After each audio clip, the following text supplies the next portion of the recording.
पर जे वो कहण कि मैं सिख हाँ ते मैं सिੱਖੀ ਨੂੰ रिप्रजेंट करदा होया सिख कौम का ਜਿਹੜਾ ਨੁਮਾਇੰਦਾ ਬਣਦਾ ਹੋਇਆ मैं राम पूजा कर रहा या कोई भी उस इष्ट की पूजा कर रहा ਜਿਹੜਾ गुरमत मुताबक नहीं।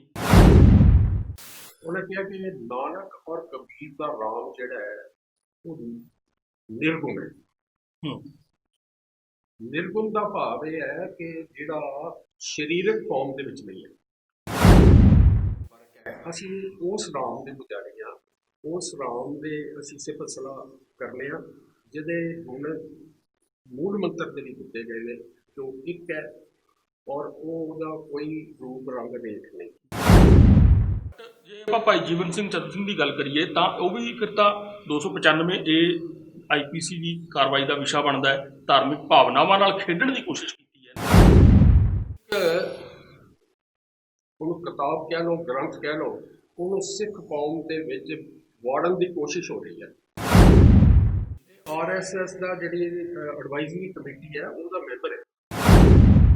ਟੀਵੀ ਪੰਜਾਬ ਵੇਖ ਰਹੇ ਸਾਰੇ ਦਰਸ਼ਕਾਂ ਦਾ ਸਵਾਗਤ ਹੈ। ਮੈਂ ਹਾਂ ਤੁਹਾਡਾ ਹੋਸਟ ਨੀਲ ਭੁਲਿੰਦਰ ਸਿੰਘ। ਦਰਸ਼ਕੋ, ਜਿਵੇਂ ਆਪਾਂ ਜਾਣਦੇ ਹਾਂ ਕਿ ਰਾਮ ਮੰਦਿਰ ਦਾ ਸਿਲਾਨਿਆਸ ਰੱਖਿਆ ਗਿਆ ਹੈ। ਇੱਕ ਧਰਮ ਨਾਲ, ਇੱਕ ਦੇਸ਼ ਦੇ ਬਹੁਗਿਣਤੀ ਧਰਮ ਨਾਲ ਸੰਬੰਧਿਤ ਇਹ ਇੱਕ ਇਤਿਹਾਸਕ ਘਟਨਾ ਰਹੀ ਹੈ ਜਿਸ ਨੂੰ ਸਦੀਆਂ ਤੱਕ ਯਾਦ ਕੀਤਾ ਜਾਂਦਾ ਰਹੇਗਾ ਤੇ ਉਸ ਧਰਮ ਦੇ ਲੋਕ ਜਾਂ ਉਸ ਭਗਵਾਨ ਰਾਮ ਦੇ ਵਿੱਚ ਆਸਥਾ ਰੱਖਣ ਵਾਲੇ ਲੋਕ ਸਣੇ, ਚਾਹੇ ਅਸੀਂ ਵੀ ਹੋ ਸਕਦੇ ਹਾਂ, ਤੁਸੀਂ ਵੀ ਹੋ ਸਕਦੇ ਹੋ, ਸਾਰੇ ਬੜੇ ਪ੍ਰਸੰਨ ਨੇ। ਇੱਕ ਵਾਰੀ ਮੁੜ ਕੇ ਦੀਵਾਲੀ ਦਾ ਮਾਹੌਲ ਬਣਿਆ ਹੋਇਆ ਹੈ ਤੇ ਸਾਡੇ ਵੱਲੋਂ ਵੀ ਸਾਰਿਆਂ ਨੂੰ ਮੁਬਾਰਕ। ਪਰ ਜਦੋਂ ਗੱਲ ਇੱਕ ਧਰਮ ਨਾਲ ਸੰਬੰਧਿਤ ਕਿਸੇ ਇਵੈਂਟ ਘਟਨਾ ਦੇ ਵਿੱਚੋਂ ਕਿਸੇ ਦੂਜੇ ਧਰਮ ਦੇ ਉੱਤੇ ਸਵਾਲ ਖੜੇ ਕਰਨ ਦੀ ਜਾਂ ਕਿਸੇ ਦੂਜੇ ਧਰਮ ਦੇ ਨਾਲ ਵਾਬਸਤਾ ਲੋਕਾਂ ਦੇ ਵਾਸਤੇ ਉਹਨਾਂ ਦੇ ਇਸ਼ਟਾਂ ਨੂੰ, ਉਹਨਾਂ ਦੇ ਗੁਰੂ ਸਾਹਿਬਾਨ ਨੂੰ, ਉਹਨਾਂ ਦੇ ਧਾਰਮਿਕ ਗ੍ਰੰਥ ਦੇ ਬਾਰੇ ਉਸ ਨੂੰ ਵਿੱਚ ਲਿਆਂਦਾ ਜਾਂਦਾ ਤਾਂ ਉਹ ਇੱਕ ਵਿਵਾਦ ਦਾ ਰੂਪ ਧਾਰਨ ਕਰ ਲੈਂਦਾ ਹੈ। ਮੈਂ ਸਪਸ਼ਟ ਸ਼ਬਦਾਂ ਵਿੱਚ ਆਉਣਾ ਚਾਹੁੰਦਾ ਕਿ ਰਾਮ ਮੰਦਿਰ ਦੇ ਮੌਕੇ ਹਾਲਾਂਕਿ ਵੱਡੀ ਗਿਣਤੀ 'ਚ ਦੂਰ ਦੁਰਾਡੇ ਤੋਂ ਲੋਕ ਪਹੁੰਚੇ ਨੇ, VVIP ਤੋਂ ਲੈ ਕੇ ਆਮ ਜਨ ਸਧਾਰਨ ਵੀ ਉੱਥੇ ਪਹੁੰਚਿਆ ਤੇ ਲੋਕਾਂ ਨੇ ਟੀਵੀ 'ਤੇ ਵੇਖ ਕੇ ਇਹਦਾ ਲੁਤਫ ਲਿਆ, ਆਨੰਦ ਲਿਆ, ਸ਼ਰਧਾਪੂਰਵਕ ਆਪਣੀ ਸ਼ਰਧਾ ਭੇਟ ਕੀਤੀ ਹੈ। ਪਰ ਸਿੱਖ ਧਰਮ ਨਾਲ ਸੰਬੰਧਿਤ ਗਿਆਨੀ ਇਕਬਾਲ ਸਿੰਘ ਨਾਂ ਦਾ ਇੱਕ ਵਿਅਕਤੀ ਉੱਥੇ ਪਹੁੰਚਿਆ, ਉਹਦੀ ਆਪਣੀ ਸ਼ਰਧਾ ਹੋ ਸਕਦੀ ਹੈ, ਪਰ ਉਹ ਜਿਸ ਬਾਣੇ 'ਚ ਪਹੁੰਚਿਆ, ਜਿਸ ਤਰ੍ਹਾਂ ਉਸਨੇ ਸਿੱਖ ਕੌਮ ਨੂੰ ਰਿਪਰੈਜ਼ੈਂਟ ਕਰਨ ਦੀ ਕੋਸ਼ਿਸ਼ ਕੀਤੀ ਹੈ ਤੇ ਜਿਸ ਤਰ੍ਹਾਂ ਦਾ ਉਸਨੇ ਸਿੱਖ ਧਰਮ ਦਾ ਰਲੇਵਾਂ ਕਰਨ ਦੀ ਕੋਸ਼ਿਸ਼ ਕੀਤੀ ਹੈ, ਉਸ ਧਰਮ ਨਾਲ ਜਿਸ ਧਰਮ ਦਾ ਉਹ ਸਮਾਗਮ ਸੀ ਉਸ ਤੋਂ ਵਿਵਾਦ ਹੈ। ਇੱਥੋਂ ਤੱਕ ਕਿ ਭਾਰਤ ਦੇ ਪ੍ਰਧਾਨ ਮੰਤਰੀ ਸ੍ਰੀ ਨਰਿੰਦਰ ਮੋਦੀ, ਜਿਨ੍ਹਾਂ ਦੀ ਕਿ ਪੂਰੀ ਦੁਨੀਆ ਹੁਣ ਜਾਣਦੀ ਹੈ, ਉਹਨਾਂ ਨੂੰ ਇੱਕ ਵੱਡੇ ਤਾਕਤਵਰ ਰਾਜਨੇਤਾ ਦੇ ਤੌਰ ਦੇ ਉੱਤੇ ਉਹ ਆਪਣਾ ਸਿੱਕਾ ਜਮਾ ਚੁੱਕੇ ਨੇ ਦੁਨੀਆ 'ਚ, ਪਰ ਉਹਨਾਂ ਨੇ ਵੀ ਆਪਣੇ ਧਰਮ ਨਾਲ ਸੰਬੰਧਿਤ ਇੱਕ ਇਵੈਂਟ ਦੇ ਮੌਕੇ ਦੇ ਉੱਤੇ, ਇੱਕ ਵੱਡੇ ਸਮਾਗਮ ਦੇ, ਇਤਿਹਾਸਕ ਸਮਾਗਮ ਦੇ ਮੌਕੇ ਦੇ ਉੱਤੇ ਸਿੱਖ ਗੁਰੂਆਂ ਦਾ ਰੈਫਰੈਂਸ ਦੇਣ ਦੀ ਕੋਸ਼ਿਸ਼ ਕੀਤੀ ਹੈ। ਉਸ ਨੂੰ ਲੈ ਕੇ ਕਿੰਤੂ ਪਰੰਤੂ ਹੈ।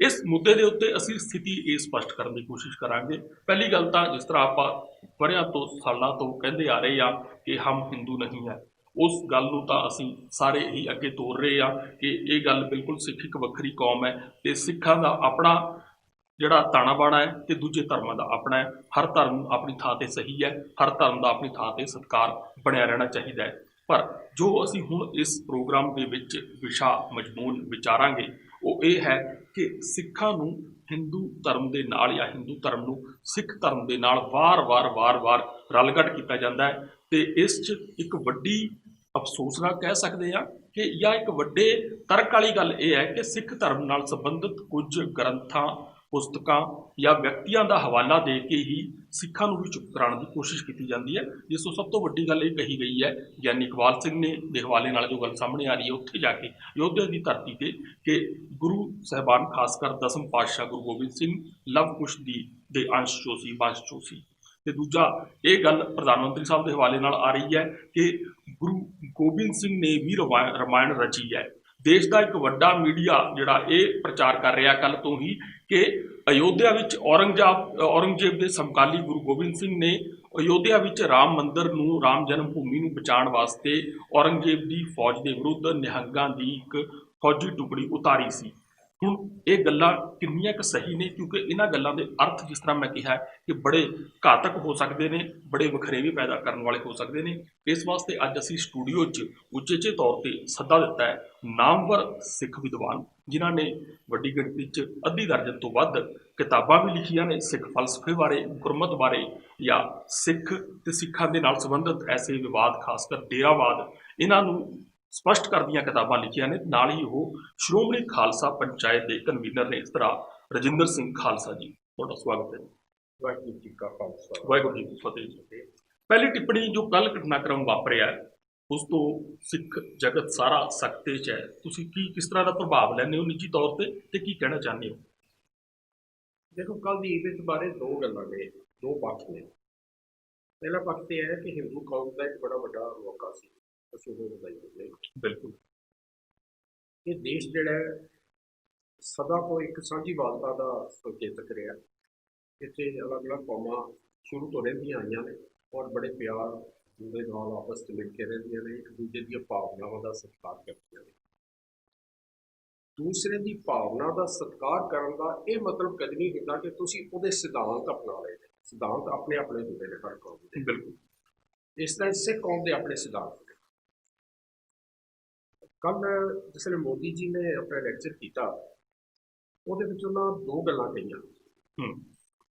ਪ੍ਰਧਾਨ ਮੰਤਰੀ ਨੇ ਉਹਨਾਂ ਨੂੰ ਗੱਲ ਜੋ ਵੀ ਕਰਨੀ ਚਾਹੀਦੀ ਬੜੀ ਅਥੈਂਟੀਕੇਟਡ ਕਰਨੀ ਚਾਹੀਦੀ ਹੈ। ਇੱਕ ਉਹਨਾਂ ਨੂੰ ਗੱਲ ਬੜੀ ਸਹੀ ਕੀਤੀ ਪਹਿਲਾਂ। ਉਹਨਾਂ ਕਿਹਾ ਜੀ ਕਿ ਉਹਨਾਂ ਨੇ ਇੱਕ ਤੇ ਨਾਨਕ ਤੇ ਕਬੀਰ ਜੋੜ ਕੇ ਕਿਹਾ, ਚਲੋ ਕੋਈ ਗੱਲ ਨਹੀਂ, ਕਬੀਰ ਸਾਹਿਬ ਦੀ ਬਾਣੀ ਵੀ ਗੁਰੂ ਗ੍ਰੰਥ ਸਾਹਿਬ ਦੇ ਵਿੱਚ ਦਰਜ ਹੈ। ਸਾਡੇ ਵਾਸਤੇ ਕਬੀਰ ਸਾਹਿਬ ਵੀ ਉਦਾਂ ਹੀ ਸਤਿਕਾਰਯੋਗ ਨੇ, ਬਿਲਕੁਲ ਕਿਸੇ ਤਰ੍ਹਾਂ ਦੇ ਫਰਕ ਨਹੀਂ ਜੀ। ਜਦ ਅਸੀਂ ਗੁਰੂ ਗ੍ਰੰਥ ਸਾਹਿਬ ਨੂੰ ਮੱਥਾ ਟੇਕਦੇ ਹਾਂ ਤੇ ਅਸੀਂ ਭਗਤ ਕਬੀਰ ਸਾਹਿਬ ਨੂੰ ਵੀ ਮੱਥਾ ਟੇਕਦੇ ਹਾਂ। ਬਿਲਕੁਲ, ਗੁਰੂ ਗ੍ਰੰਥ ਸਾਹਿਬ ਨੂੰ ਮੱਥਾ ਟੇਕਦੇ ਹਾਂ। ਬਿਲਕੁਲ, ਬਾਣੀ ਭਗਤ ਕਬੀਰ ਸਾਹਿਬ ਦਾ ਬਹੁਤ ਜ਼ਿਆਦਾ ਬਾਣੀ। ਉਹਨੇ ਕਿਹਾ ਕਿ ਨਾਨਕ ਔਰ ਕਬੀਰ ਦਾ ਰਾਮ ਜਿਹੜਾ ਹੈ ਉਹ ਨਿਰਗੁਣ ਹੈ। ਨਿਰਗੁਣ ਦਾ ਭਾਵ ਇਹ ਹੈ ਕਿ ਜਿਹੜਾ ਸਰੀਰਕ ਫਾਰਮ ਦੇ ਵਿੱਚ ਨਹੀਂ ਹੈ ਜੀ। ਇਹ ਬਿਲਕੁਲ ਸਹੀ ਗੱਲ ਹੈ। ਬਿਲਕੁਲ। ਅਸੀਂ ਕਿਸੇ ਸਰੀਰਕ ਫਾਰਮ ਵਾਲੇ ਰਾਮ ਨੂੰ ਨਹੀਂ ਮੰਨਦੇ। ਮਤਲਬ ਉਹ ਕੋਈ ਜੀਵੰਤ ਕਿਸੇ ਪ੍ਰਦੇਸ਼ ਦਾ ਰਾਜਾ ਜਾਂ ਕਿਸੇ ਰਾਜੇ ਦਾ ਪੁੱਤਰ ਜਿਸ ਨੇ ਕੋਈ ਵਨਵਾਸ ਕੱਟਿਆ, ਜਿਸ ਨੇ ਕਿਸੇ ਨਾਲ ਯੁੱਧ ਕੀਤਾ, ਉਹ ਨਹੀਂ ਹੈ। ਨਹੀਂ, ਉਹ ਕਰੈਕਟਰ ਨਹੀਂ ਹੈ। ਦੇਖੋ, ਗੁਰੂ ਗ੍ਰੰਥ ਸਾਹਿਬ ਦੇ ਵਿੱਚ ਜਿਹੜਾ ਬਾਰ-ਬਾਰ ਰਾਮ ਲਫ਼ਜ਼ ਆਉਂਦਾ ਹੈ ਨਾ, ਉਹ ਉਸ ਰਾਮ ਵਾਸਤੇ ਆਉਂਦਾ ਹੈ ਜਿਹੜਾ ਕਣ-ਕਣ ਦੇ ਵਿੱਚ ਰਮਿਆ ਹੋਇਆ ਹੈ। ਭਲੋ ਭਲੋ ਰੇ ਕੀਰਤਨੀਆਂ ਰਾਮ ਰਮਾ ਰਾਮਾ ਗੁਣ ਗਾਓ। ਜਿਹੜੇ ਰਾਮ ਦੇ ਗੁਣ ਗਾਓ, ਉਹ ਰਾਮ ਜਿਹੜਾ ਰਮਿਆ ਹੋਇਆ, ਕਣ-ਕਣ ਦੇ ਵਿੱਚ ਵਸਿਆ ਹੋਇਆ। ਭਗਤ ਕਬੀਰ ਜੀ ਦੇ ਦੋ ਸਰੂਪ ਨੇ, ਬੜੇ ਲਾਜਵਾਬ ਨੇ ਜੀ। ਉਹਦੇ ਵਿੱਚ ਉਹਨਾਂ ਨੇ ਬਹੁਤ ਹੀ ਗੱਲ ਨੂੰ ਕਲੀਅਰ ਕੀਤਾ ਹੈ। ਕਬੀਰ ਰਾਮ ਕਹਿਣ ਮੈਂ ਭੇਦ ਹੈ या मैं एक विचार, एक अनेक होए गया, एक जो कौत कहा जी। एक वो जो कण-कण ਦੇ ਵਿੱਚ ਵਸਿਆ ਹੋਇਆ, ਇੱਕ ਜਿਹਦੀ ਰਾਮਲੀਲਾ ਕਰੀਆਂ ਜਾਂਦੀਆਂ ਨੇ। ਇਹਨਾਂ ਦੋਨੋਂ ਦੇ ਕਹਿਣ ਦੇ ਵਿੱਚ ਫਰਕ ਹੈ ਜੀ।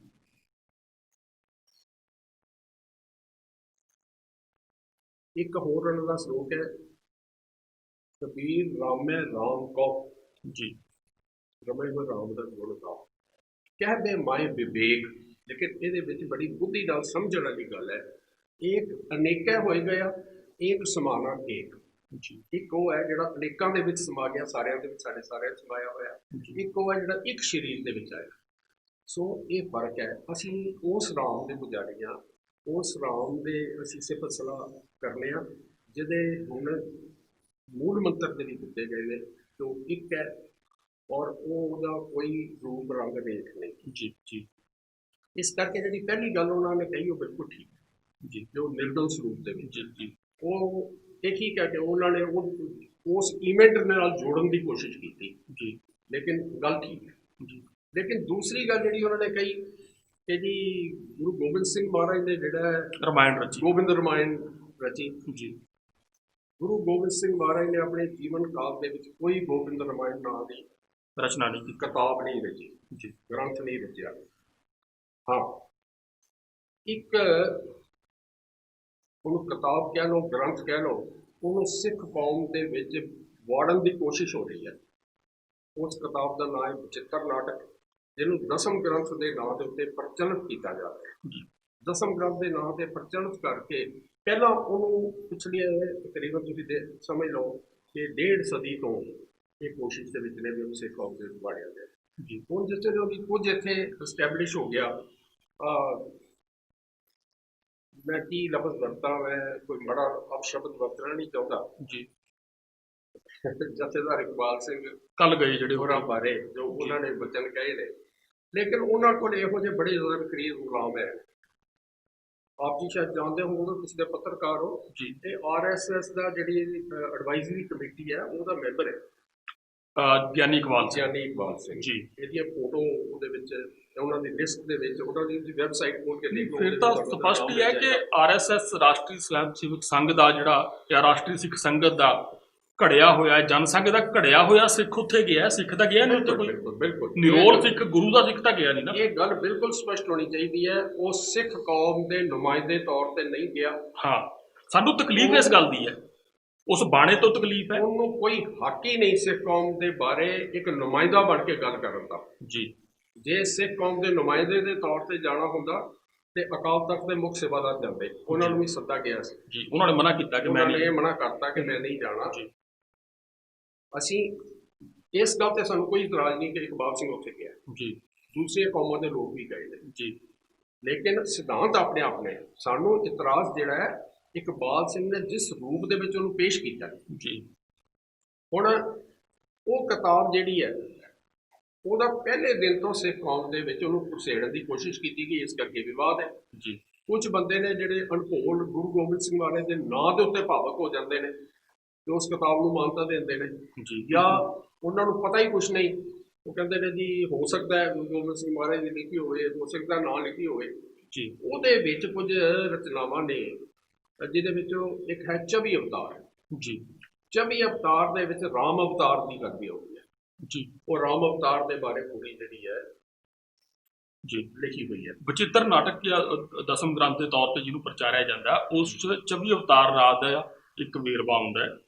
24 ਅਵਤਾਰਾਂ ਦੇ ਵਿੱਚੋਂ ਇੱਕ ਅਵਤਾਰ ਰਾਮ ਅਵਤਾਰ ਕਿਹਾ ਗਿਆ, ਜਿਸ ਪੁਸਤਕ ਦਾ ਰਾਹ ਪ੍ਰਧਾਨ ਮੰਤਰੀ ਸਾਹਿਬ ਕੱਲ ਕਹਿ ਰਹੇ ਸੀ ਕਿ ਰਾਮ ਅਵਤਾਰ ਰਿਟਨ ਬਾਈ ਗੋਬਿੰਦ ਰਮਾਇਣ ਉਹਨਾਂ ਨੇ ਗੋਬਿੰਦ ਰਮਾਇਣ ਲਿਖਿਆ। ਗੋਬਿੰਦ ਰਮਾਇਣ ਨਾਂ ਦਾ ਕੋਈ ਉਹਨਾਂ ਨੇ ਕਿਤਾਬ ਜਾਂ ਕੋਈ ਗ੍ਰੰਥ ਨਹੀਂ ਲਿਖਿਆ ਜੀ। ਇਹ ਪ੍ਰਧਾਨ ਮੰਤਰੀ ਜੀ ਨੂੰ ਉਸ ਸਟੇਜ ਤੋਂ ਬੋਲਣ ਤੋਂ ਪਹਿਲਾਂ ਇਸ ਗੱਲ ਨੂੰ ਜਿਹੜਾ ਉਹ ਵੈਰੀਫਾਈ ਕਰ ਲੈਣਾ ਚਾਹੀਦਾ ਸੀ ਜੀ। ਪਰ ਹੁਣ ਜਦੋਂ ਜੋ ਹੁਣ ਮੁੱਦੇ ਦੀ ਗੱਲ ਆਉਂਦੀ ਹੈ, ਗਿਆਨੀ ਇਕਬਾਲ ਸਿੰਘ ਬਾਰੇ ਤੁਸੀਂ ਇਹ ਗੱਲ ਵੀ ਸਪਸ਼ਟ ਕੀਤੀ ਹੈ, ਖੈਰ ਸੁਣੀ ਸੁਣਾਈ ਸਾਡੇ ਵੱਲੋਂ ਵੀ ਇਹ ਗੱਲ ਕਿ ਗਿਆਨੀ ਇਕਬਾਲ ਸਿੰਘ ਦਾ ਜਿਹੜਾ ਸੰਬੰਧ ਹੈ ਕਿਤੇ ਨਾ ਕਿਤੇ ਤਾਰਾਂ ਜੁੜਦੀਆਂ ਨੇ।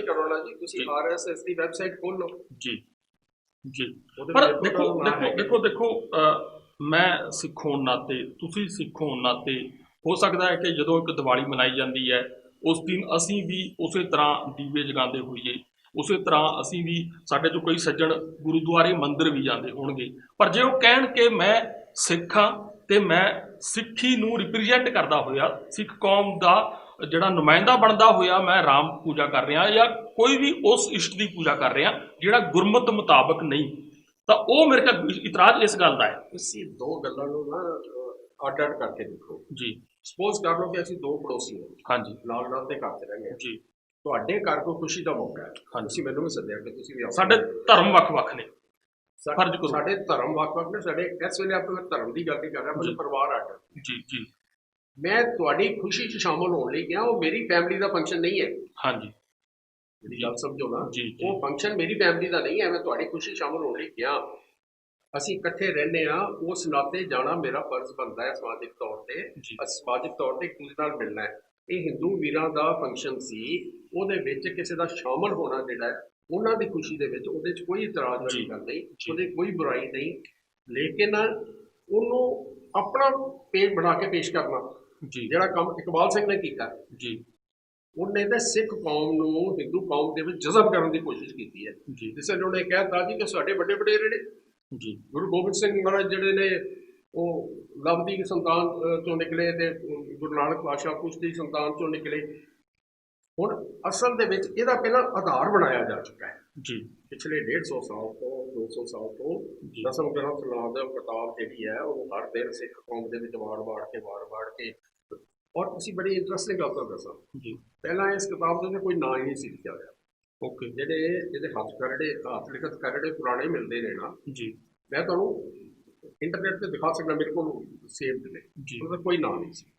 ਬਾਅਦ ਦੇ ਵਿੱਚ ਇਹਦੇ ਪਹਿਲੇ ਕਾਫੀ ਸਾਰੇ ਚੈਪਟਰ ਜਿਹੜੇ ਨੇ ਨਾ, ਉਹਦੇ ਵਿੱਚ ਦਸਮ ਗ੍ਰੰਥ ਬਚਿੱਤਰ ਨਾਟਕ ਗ੍ਰੰਥ ਆਉਂਦਾ ਜੀ। ਬਚਿੱਤਰ ਨਾਟਕ ਉੱਥੋਂ ਲੈ ਕੇ ਤੇ ਇਹਦਾ ਨਾਮ ਬਚਿੱਤਰ ਨਾਟਕ ਗ੍ਰੰਥ ਕਰ ਦਿੱਤਾ ਗਿਆ ਜੀ।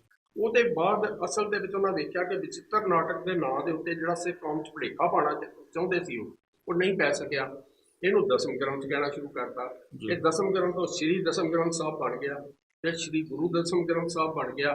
ਹੁਣ ਜੀਵਨ ਸਿੰਘ ਚਤਰ ਸਿੰਘ ਨੇ ਹੁਣ ਜਿਹੜਾ ਪਾਪ ਕੀਤਾ ਹੈ, ਇਸ ਤੋਂ ਵੱਡਾ ਪਾਪ ਧਰਤੀ ਤੇ ਨਹੀਂ ਹੋ ਸਕਦਾ ਜੀ। ਪਤਾ ਨਹੀਂ ਸਿੱਖ ਕੌਮ ਕਿੱਥੇ ਸੁੱਤੀ ਪਈ, ਉਹਨੂੰ ਕਿਉਂ ਸਜ਼ਾ ਯਾਫਤਾ ਨਹੀਂ ਕਰਦੀ ਕਿ ਉਹਨੇ ਦਸਮ ਸ੍ਰੀ ਗੁਰੂ ਗ੍ਰੰਥ ਸਾਹਿਬ ਲਿਖ ਦਿੱਤਾ ਜੀ। ਇਹ ਪ੍ਰਕਾਸ਼ਕ ਦੀ ਵੀ ਕਿਤੇ ਨਾ ਕਿਤੇ ਇਸ 'ਚ ਵੱਡੀ ਇੱਕ ਦੇਣ ਹੈ ਕਿ ਇਸ ਵਿਵਾਦ ਦੇ ਵਿੱਚ ਇਹਨੂੰ ਖੜਾ ਕਰਨ ਦੇ ਵਿੱਚ ਕਿ ਭੁਲੇਖਾ ਪਾਊ ਟਾਈਟਲ ਦਿੱਤੇ ਜਾ ਰਹੇ ਨੇ।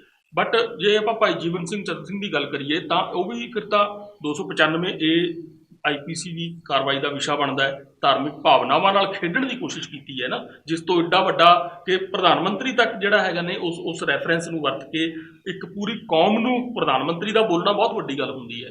ਪ੍ਰਧਾਨ ਮੰਤਰੀ, ਚਲੋ ਇਹ ਪ੍ਰਧਾਨ ਮੰਤਰੀ ਦਾ ਮਨ ਕੀ ਬਾਤ ਬਹੁਤ ਕਰਦੇ ਨੇ, ਪਰ ਪ੍ਰਧਾਨ ਮੰਤਰੀ ਲਾਲ ਕਿਲੇ ਤੋਂ ਜਦੋਂ ਬੋਲਦਾ ਹੈ ਤਾਂ ਉਹ ਮਤਲਬ ਮੰਨਿਆ ਜਾਂਦਾ ਹੈ ਕਿ ਪ੍ਰਧਾਨ ਮੰਤਰੀ ਸਿੱਕੇਬੰਦ ਗੱਲ ਕਰ ਰਿਹਾ ਹੈ। ਤੇ ਜਦੋਂ ਪ੍ਰਧਾਨ ਮੰਤਰੀ ਇਸ ਤਰ੍ਹਾਂ ਦੇ ਈਵੈਂਟ ਤੇ ਬੋਲਦਾ ਹੈ ਤਾਂ ਉਸ ਦਾ ਵੀ ਲਫ਼ਜ਼ ਜਿਹੜਾ ਹੈਗਾ, ਹਰਫ ਦਰ ਹਰਫ ਜਿਹੜਾ ਉਹ ਬੜਾ ਸਿੱਕੇਬੰਦ ਹੋਣਾ ਚਾਹੀਦਾ, ਜੋ ਗੱਲ ਕਹੀ ਜਾ ਰਹੀ ਹੈ। ਪਰ ਰਿਐਕਸ਼ਨ ਨਹੀਂ ਆ ਰਿਹਾ ਜੀ, ਨਾ ਜਥੇਦਾਰ ਅਕਾਲ ਤਖਤ ਵੱਲੋਂ, ਨਾ ਕਿਸੇ ਹੋਰ ਅਧਿਕਾਰਤ ਜਾਂ ਪੰਥਕ, ਪੰਜਾਬ ਦੀ ਪੰਥਕ ਰਾਜਨੀਤਿਕ ਜਮਾਤ ਜਿਹਨੂੰ ਆਪਾਂ ਕਹਿ ਲਈਏ, ਸ਼੍ਰੋਮਣੀ ਅਕਾਲੀ ਦਲ ਵੱਲੋਂ, ਈਵਨ ਕਿ ਸੁਖਦੇਵ ਸਿੰਘ ਢੀਂਡਸਾ ਵੱਲੋਂ ਵੀ ਨਹੀਂ, ਜੋ ਰਾਜ ਸਭਾ ਮੈਂਬਰ ਨੇ ਨਵਾਂ ਅਕਾਲੀ ਦਲ ਬਣਾਇਆ, ਜਾਂ ਕਿਸੇ ਹੋਰ ਵੱਲੋਂ। ਹਾਲਾਂਕਿ ਤੁਸੀਂ ਨਿਰੋਲ ਥੋੜੀ ਜਿਹੀ ਧਾਰਮਿਕ ਸ਼ਖਸੀਅਤ ਹੋ, ਪਰ ਫਿਰ ਵੀ ਉਹਦਾ ਕਾਰਨ ਸਮਝੋ ਜੀ। ਕਾਰਨ ਇਹ ਹੈ ਕਿ ਅਕਾਲੀ ਦਲ ਦੀ BJP ਨਾਲ ਸਾਂਝ ਹੈ, ਬਿਲਕੁਲ ਪਤਾ ਹੈ ਕਿ RS ਪਰ ਪਹਿਲਾਂ ਤੱਕ ਸਾਂਝ ਸਾਡੇ ਗੁਰੂ ਨਾਲ ਹੈ। ਤੁਸੀਂ ਜਿਹੜੀ ਗੱਲ ਕੀਤੀ ਹੈ ਨਾ, ਬੜੀ ਭਾਵਕ ਗੱਲ ਕੀਤੀ, ਬੜੀ ਵਧੀਆ ਗੱਲ ਕੀਤੀ ਹੈ, ਪਰ ਬੜੀ ਭਾਵਕ ਗੱਲ ਕੀਤੀ ਹੈ। ਇਹ ਜਿਹੜੇ ਪੋਲੀਟੀਸ਼ੀਅਨ ਨੇ ਨਾ, ਇਹਨਾਂ ਦੀ ਗੁਰੂ ਨਾਲ ਕੋਈ ਸਾਂਝ ਨਹੀਂ। ਇਹਨਾਂ ਦੀ ਸਾਂਝ ਆਪਣੀਆਂ ਕੁਰਸੀਆਂ ਨਾਲ ਹੈ, ਇਹਨਾਂ ਦੀ ਸਾਂਝ ਆਪਣੀਆਂ ਗੱਦੀਆਂ ਦੇ ਨਾਲ ਹੈ।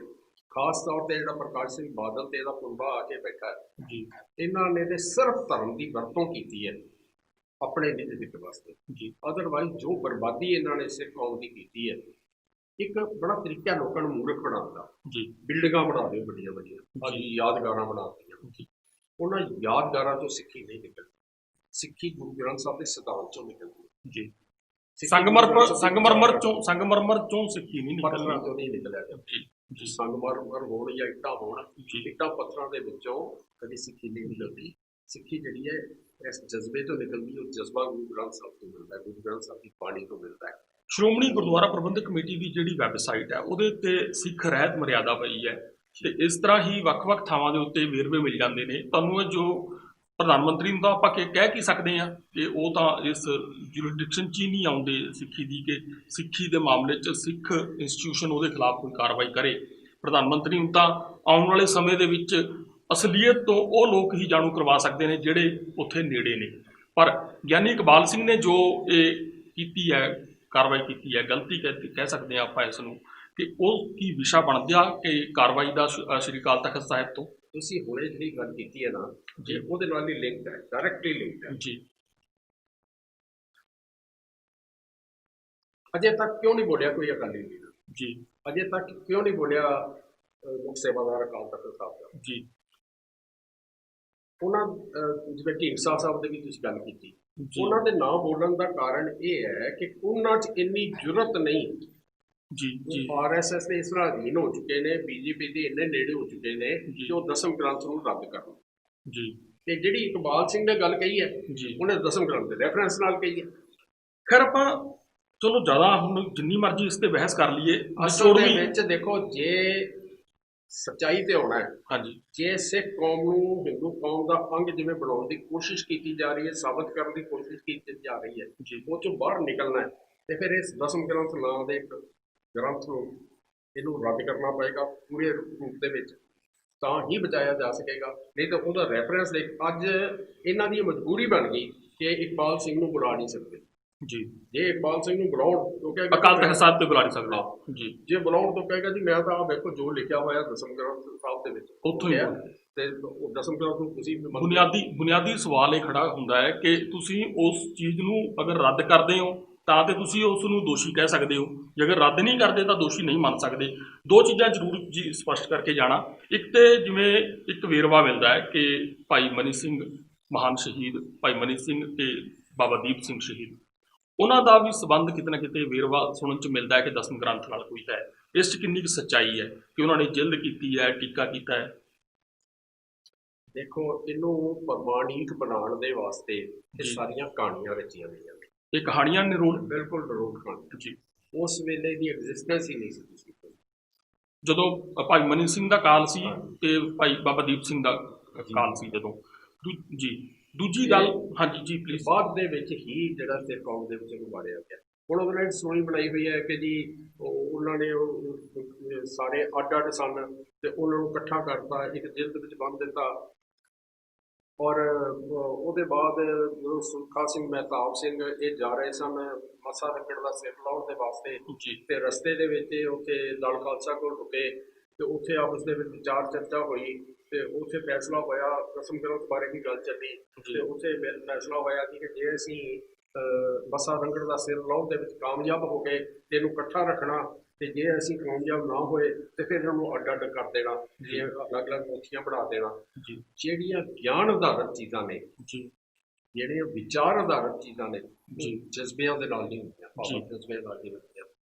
ਭਾਈ ਸੁੱਖਾ ਸਿੰਘ ਮਹਿਤਾਬ ਸਿੰਘ ਦੇ ਉੱਤੇ ਵੀ ਇੱਕ ਤੋਹਮਤ ਲਾਉਣ ਵਾਲੀ ਗੱਲ ਹੈ ਕਿ ਜਿਹੜੀ ਇੱਕ ਕੌਮ ਦੇ ਗੁਰੂ ਗ੍ਰੰਥ ਸਾਹਿਬ ਦੀ ਵਿਚਾਰ ਦੇ ਉੱਤੇ ਟੈਸਟ ਕਰਨ ਵਾਲੀ ਚੀਜ਼ ਸੀ ਤੇ ਗੁਰੂ ਗ੍ਰੰਥ ਸਾਹਿਬ ਦੇ ਨਾਲ ਵਿਚਾਰ ਸ਼ਾਮੀ ਕਿ ਵਿਚਾਰਧਾਰਾ, ਉਹਨੂੰ ਉਹਨਾਂ ਭਾਵਕ ਤੌਰ ਤੇ ਕਹਿਤਾ ਵੀ ਅਸੀਂ ਜੇ ਸਿਰ ਲਾ ਲਿਆ ਇਹਨੂੰ ਇਕੱਠਾ ਰੱਖ ਦੇਣਾ। ਇਹ ਸਾਰੀਆਂ ਕਹਾਣੀਆਂ ਨੇ। ਤੁਸੀਂ ਕਿਸੇ ਵੇਲੇ ਬੇਸ਼ੱਕ ਇਹਦੇ ਉੱਤੇ ਕੋਈ ਚਰਚਾ ਰੱਖਣਾ ਚਾਹੋ ਜੀ, ਮੈਂ ਹਾਜ਼ਰ ਹਾਂ ਜੀ। ਬੇਸ਼ੱਕ ਕਿਸੇ ਨੂੰ ਹੋਰ ਨੂੰ ਵੀ ਬੁਲਾ ਲਓ ਜਿਹੜਾ ਕੋਈ ਗੱਲ ਕਰਨਾ ਚਾਹੇ। ਕੋਈ ਵੀ ਗੱਲ ਸਾਬਤ ਨਹੀਂ ਕਰਦੀ ਕਿ ਗੁਰੂ ਗੋਬਿੰਦ ਸਿੰਘ ਬਾਰੇ ਕੀ ਰੱਖਦਾ ਜੀ। ਗੁਰੂ ਗ੍ਰੰਥ ਸਾਹਿਬ ਦੇ ਵਿੱਚ 6 ਗੁਰੂ ਸਾਹਿਬਾਨ ਦੀ ਬਾਣੀ ਜੀ। ਮੈਂ ਵੀ ਇਸੇ ਗੱਲ ਤੇ ਆਉਣਾ ਚਾਹੁੰਦਾ ਸੀ ਕਿ ਬਣਤਰ ਦੇ ਤੌਰ ਦੇ ਅਗਰ ਉੱਤੇ ਬਾਣੀ ਨੂੰ ਸਮਝਣਾ ਹੋਏ ਤਾਂ ਇੱਕ ਸਿਰਫ ਨਿਰੋਲ ਬਣਤਰ, ਭਾਵਨਾ ਭਾਵ ਜੋ ਨੇ ਉਹ ਇੱਕ ਬਹੁਤ ਵੱਖਰਾ ਤੇ ਵੱਡਾ ਵਿਸ਼ਾ ਹੈ। ਬਣਤਰ ਹੁੰਦੀ ਹੈ, ਕਿਸੇ ਵੀ ਵਿਧਾ ਹੁੰਦੀ ਹੈ, ਕਿਸ ਵਿਧਾ 'ਚ ਲਿਖੀ ਗਈ ਹੈ। 6 ਗੁਰੂ ਸਾਹਿਬਾਨ ਦੀ ਬਾਣੀ ਦਰਜ ਹੈ, ਤੁਸੀਂ ਵੀ ਜ਼ਿਕਰ ਕੀਤਾ ਹੈ ਕਿ ਪਰ ਸਭ ਨੇ ਨਾਨਕ ਦਾ ਜਿਹੜਾ ਕਵੀ ਦੇ ਤੌਰ ਤੇ ਨਾਨਕ ਆਪਣੇ ਆਪ ਨੂੰ ਕਿਹਾ ਹੈ, ਕਿਉਂਕਿ ਜੋਤ ਨਾਨਕ ਦੀ ਹੈ। ਤਾਂ ਦਸਮ ਗ੍ਰੰਥ ਦੇ ਵਿੱਚ ਪਾਤਸ਼ਾਹੀ ਕਿਵੇਂ ਆ ਗਿਆ? ਜਿਹੜੀ ਗੱਲ ਹੈ ਨਾ ਜੋਤ ਦੀ ਗੱਲ, ਜੇ ਤੁਹਾਡੇ ਮੇਰੇ ਕਹਿੰਦੀ ਨਹੀਂ, ਗੁਰੂ ਗ੍ਰੰਥ ਸਾਹਿਬ ਦੇ ਵਿੱਚ ਲਿਖਿਆ ਜੀ। ਭਾਈ ਸੱਤਾ ਜੀ ਤੇ ਬਲਵੰਡ ਜੀ ਦੀ ਵਾਰ ਹੈ ਜਿਹਦੇ ਵਿੱਚ ਭਾਈ ਬਲਵੰਡ ਜੀ ਲਿਖਦੇ ਨੇ, ਜੋਤ ਉਹ ਜੁਗਤ ਸਾਏ ਸੈ ਕਾਇਆ ਫੇਰ ਪਲਟੀ ਹੈ ਜੀ। ਉਹੀ ਜੋਤ ਹੈ, ਨਾਨਕ ਜੋਤ ਹੈ। ਜੁਗਤ ਸਾਏ ਉਹੀ ਸਿਧਾਂਤ ਹੈ, ਸਿਧਾਂਤ ਵੀ ਨਹੀਂ ਬਦਲਿਆ, ਜੀਵਨ ਜੁਗਤ ਵੀ ਉਹੀ ਚੱਲ ਰਹੀ ਹੈ। ਸਿਰਫ ਕੀ ਪਲਟ ਰਿਹਾ? ਸਰੀਰ ਪਲਟ ਰਿਹਾ, ਕਾਇਆ ਫੇਰ ਪਲਟੀ ਹੈ। ਇਸ ਕਰਕੇ ਸਾਰੇ ਗੁਰੂ ਸਾਹਿਬਾਨ ਨੇ ਨਾਨਕ ਪਦ ਵਰਤਿਆ ਜੀ। ਪਹਿਲੇ 5 ਗੁਰੂ ਸਾਹਿਬਾਨ ਨੇ ਬਾਣੀ ਰਚੀ, ਨਾਨਕ ਪਦ ਵਰਤਿਆ। ਉਹਦੇ ਬਾਅਦ 6, 7ਵੇਂ, 8ਵੇਂ ਸਤਿਗੁਰੂ ਨੇ ਬਾਣੀ ਉਚਾਰਨ ਨਹੀਂ ਕੀਤੀ ਜੀ। ਇਹ ਵੀ ਗੱਲ ਬੜੀ ਸਮਝ ਲੱਗਦੀ ਹੈ ਜੀ ਕਿ ਗੁਰੂ ਦੇ ਵਾਸਤੇ ਬਾਣੀ ਉਚਾਰਨ ਕਰਨਾ ਕੰਡੀਸ਼ਨ ਨਹੀਂ ਹੈ ਜੀ, ਕਿ ਜੇ ਬਾਣੀ ਉਚਾਰਨ ਕੀਤੀ ਤਾਂ ਹੀ ਗੁਰੂ ਹੈ ਜੀ। ਜਿਵੇਂ 7ਵੇਂ, 8ਵੇਂ ਪਾਤਸ਼ਾਹ ਨੇ ਬਾਣੀ ਨਹੀਂ ਉਚਾਰਨ ਕੀਤੀ, ਫਿਰ ਵੀ ਸਾਡੇ ਸਤਿਗੁਰੂ ਸਨ ਜੀ। ਉਹਦੇ ਬਾਅਦ 9ਵੇਂ ਪਾਤਸ਼ਾਹ ਨੇ ਕੀਤੀ, 9ਵੇਂ ਪਾਤਸ਼ਾਹ ਨੇ ਵੀ ਨਾਨਕ ਪਦ ਵਰਤਿਆ ਜੀ, ਕਿਉਂਕਿ ਹੈ ਨਾਨਕ ਜੋਤ ਸਨ ਜੀ। ਕੀ 10ਵੇਂ ਪਾਤਸ਼ਾਹ ਨਾਨਕ ਜੋਤ ਨਹੀਂ ਸਨ? ਉਹਨਾਂ ਨਾਨਕ ਪਦ ਨਹੀਂ ਵਰਤਿਆ ਕਿਤੇ ਵੀ। ਜੇ ਉਹਨਾਂ ਨੇ ਬਾਣੀ ਉਚਾਰਨ ਕੀਤੀ ਹੋਏਗੀ ਤਾਂ ਉਹਦੇ 'ਚ ਵੀ ਨਾਨਕ ਵਰਤਦੇ। ਜੇ ਪਾਤਸ਼ਾਹੀ ਕਿਉਂ ਵਰਤੀ? ਪਾਤਸ਼ਾਹੀ 10 ਕਿਉਂ ਵਰਤੀ? ਨਹੀਂ, ਪਾਤਸ਼ਾਹੀ ਦਾ ਤੁਸੀਂ ਗੱਲ, ਇੱਕ ਗੱਲ ਤੇ ਨਾਨਕ ਪਦ ਵਾਲੀ ਹੈ ਨਾ ਜੀ। ਦੂਸਰੀ ਹੈ ਵੀ ਹੁਣ ਕਿਉਂਕਿ 6 ਗੁਰੂ ਸਾਹਿਬਾਨ ਦੀ ਬਾਣੀ ਗੁਰੂ ਗ੍ਰੰਥ ਸਾਹਿਬ ਦੇ ਵਿੱਚ ਦਰਜ ਹੈ ਜੀ, ਤੇ ਉਹਨਾਂ 6 ਦੇ ਵਿੱਚੋਂ ਪਹਿਲੇ 5 ਗੁਰੂ ਸਾਹਿਬਾਨ ਤੇ 9ਵੇਂ ਪਾਤਸ਼ਾਹ, ਸਾਨੂੰ ਕਿਵੇਂ ਪਤਾ ਲੱਗੇ ਕਿ ਇਹ ਕਿਹੜੇ ਗੁਰੂ ਸਾਹਿਬਾਨ ਦੀ ਬਾਣੀ ਜੀ ਜੀ? ਉਹਦੇ ਵਾਸਤੇ ਮਹੱਲਾ ਸ਼ਬਦ ਵਰਤਿਆ ਗਿਆ ਜੀ। ਮਲਾਰ ਮਹੱਲਾ 5ਵਾਂ, ਭਾਵ ਮਲਾਰ ਰਾਗ ਦੇ ਵਿੱਚ 5ਵੇਂ ਨਾਨਕ ਦੀ ਬਾਣੀ ਹੈ ਜੀ, ਭਾਵ ਗੁਰੂ ਅਰਜਨ ਸਾਹਿਬ ਦੀ ਬਾਣੀ ਹੈ ਜੀ। ਇਹ ਸਾਨੂੰ ਪਤਾ ਲੱਗਦਾ ਹੈ ਕਿਹੜੇ ਜੰਮ ਵਿੱਚ ਸਤਿਗੁਰੂ ਨੇ ਬਾਣੀ ਨੂੰ ਉਚਾਰਨ ਕੀਤੀ ਹੈ, ਉਹਦੇ ਵਾਸਤੇ ਮਹੱਲਾ ਸ਼ਬਦ ਵਰਤਿਆ ਗਿਆ। ਇੱਥੇ ਮਹੱਲਾ ਸ਼ਬਦ ਵੀ ਨਹੀਂ ਆਉਂਦਾ, ਇੱਥੇ ਲਿਖ ਦਿੱਤਾ ਗਿਆ ਪਾਤਸ਼ਾਹੀ 10ਵੀਂ ਜੀ। ਹੁਣ ਮੈਂ ਛੋਟੀ ਬੇਨਤੀ ਕਰਾਂ, ਸਾਡੇ ਵਾਸਤੇ ਸਾਡੇ ਸਾਰੇ ਸਤਿਗੁਰੂ ਪਾਤਸ਼ਾਹ, ਬਿਲਕੁਲ ਅਸੀਂ ਉਹਨਾਂ ਨੂੰ ਪਾਤਸ਼ਾਹ ਕਹਿੰਦੇ ਆ, ਕਹਿੰਦੇ ਰਵਾਂਗੇ, ਸਦਾ ਕਵਾਂਗੇ। ਬਿਲਕੁਲ ਸਾਡੇ ਵਾਸਤੇ ਦੀਨ ਦੁਨੀਆ ਦੇ ਪਾਤਸ਼ਾਹ ਹੁੰਦੇ ਜੀ। ਲੇਕਿਨ ਗੁਰੂ ਆਪਣੇ ਆਪ ਨੂੰ ਪਾਤਸ਼ਾਹ ਨਹੀਂ ਕਹਿੰਦਾ। ਹਾਂ, ਗੁਰੂ ਆਪਣੇ ਆਪ ਨੂੰ ਪਾਤਸ਼ਾਹ ਨਹੀਂ ਕਹਿੰਦਾ, ਜਾਂ ਕਵੀ ਆਪਣੇ ਆਪ ਨੂੰ ਕਦੇ ਵਡਿਆ ਕੇ ਨਹੀਂ ਦੱਸਦਾ ਹੁੰਦਾ। ਕਵੀ ਨਿਮਾਣੇ ਤੌਰ ਦੇ ਉੱਤੇ ਪੇਸ਼ ਕਰਦਾ ਆਪਣੇ ਆਪ ਨੂੰ, ਆਪਣੀ ਲਿਖਤ ਦੇ। ਕੋਈ ਕਵੀ ਕਿਵੇਂ ਪੇਸ਼ ਕਰ ਸਕਦਾ ਹੈ? ਲੇਕਿਨ ਜਿਹੜੇ ਸਾਡੇ ਗੁਰੂ ਸਾਹਿਬਾਨ ਨੇ ਨਾ, ਗੁਰੂ ਸਾਹਿਬ ਤੇ ਕਹਿੰਦੇ ਨੇ ਨਾਨਕ ਨੀਚ ਕਹੈ ਵਿਚਾਰ ਜੀ, ਨਾਨਕ ਗਰੀਬ ਢਹਿ ਪਿਆ ਦੁਆਰੇ ਜੀ, ਨਾਨਕ ਗਰੀਬ ਜਨ ਬੰਦਾ ਤੇਰਾ ਜੀ। ਗੁਰੂ ਸਾਹਿਬਾਨ ਜਿਸ ਨੇ ਆਪਣੇ ਬਾਰੇ ਗੱਲ ਕਰਦੇ ਨਿਮਰਤਾ ਨਾਲ ਕਰਦੇ ਨੇ। ਬਿਲਕੁਲ। ਤੇ ਗੁਰੂ ਗੋਬਿੰਦ ਸਿੰਘ ਪਾਤਸ਼ਾਹ ਨੇ ਆਪਣੇ ਆਪ ਨੂੰ ਆਪੇ ਪਾਤਸ਼ਾਹੀ 10ਵੀਂ ਲਿਖਤਾ ਜੀ। ਇਹ ਤਾਂ ਜਿਹੜੇ ਹੁਣ ਬੰਦੇ ਜਿਨ੍ਹਾਂ ਨੇ ਬਾਅਦ ਦੇ ਵਿੱਚ ਇਹਨੂੰ ਸਿੱਖ ਕੌਮ ਦੇ ਵਿੱਚ ਵਾੜਨ ਦੀ ਕੋਸ਼ਿਸ਼ ਕੀਤੀ।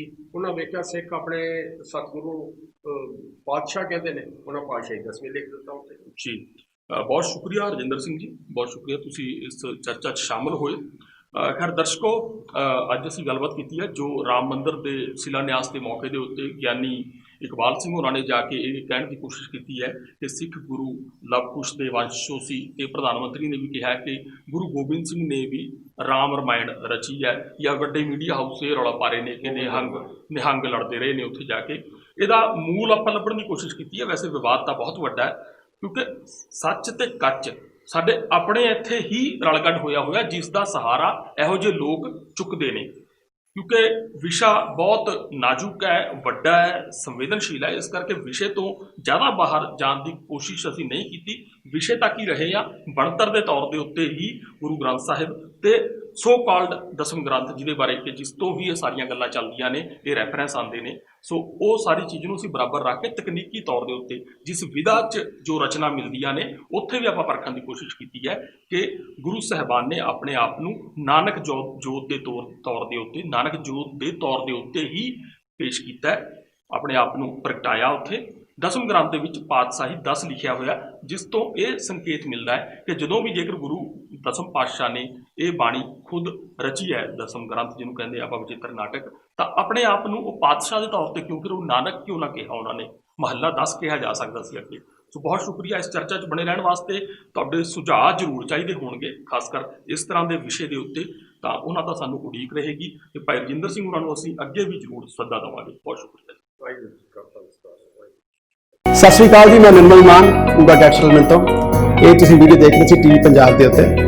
ਇਹੋ ਜਿਹੇ ਹੋਰ ਜਾਣਕਾਰੀ ਭਰਪੂਰ ਵੀਡੀਓ ਦੇਖਣ ਵਾਸਤੇ ਟੀਵੀ ਪੰਜਾਬ ਦੇ ਚੈਨਲ ਨੂੰ ਸਬਸਕ੍ਰਾਈਬ ਕਰੋ ਤੇ ਨਾਲ ਹੇਠ ਦਿੱਤੇ ਹੋਏ ਬੈਲ ਆਈਕਨ ਦੇ ਬਟਨ ਦਬਾਓ। ਸਤਿ ਸ਼੍ਰੀ ਅਕਾਲ।